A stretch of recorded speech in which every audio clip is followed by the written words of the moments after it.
All right. So what effect has CDM funding had on the growth of the wind sector in particular? Yeah. Well, it has some impact on the wind sector.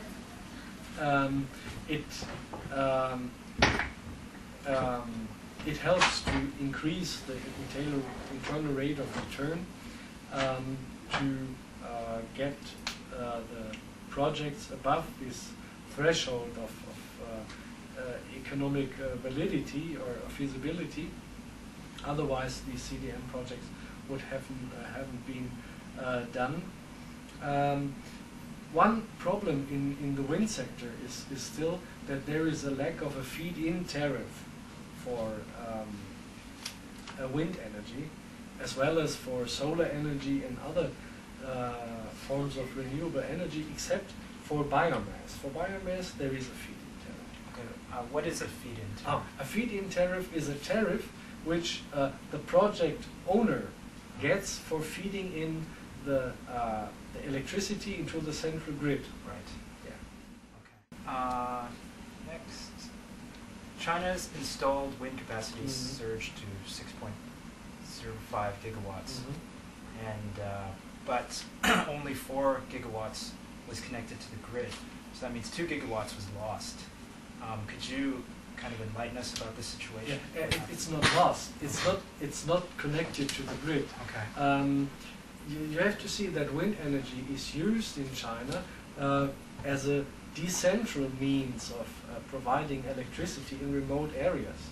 So in many cases, it's only connected to a small village grid.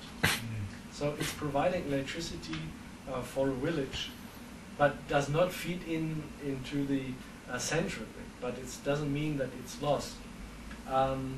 Another problem with wind energy that we also have in Germany, for instance, is that the wind is not blowing all the time, and you need kind of backup electricity power generation capacities. And this might also be a reason that not 100% of the electricity is fed in the central grid. Yeah.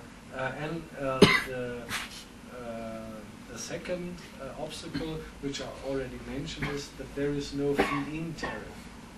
So if this problem is solved, then the share might be much higher. Okay. So the feed-in tariff would that act as an incentive? Yes. Yes. Okay. Also for the investment, because now the investors, they don't know how much they will get for their electricity.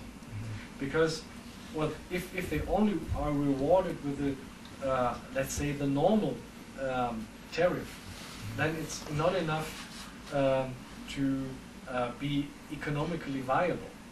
Yeah? If you get 1.5 RMB per kilowatt hour, it's not enough to get back your investments in a decent time.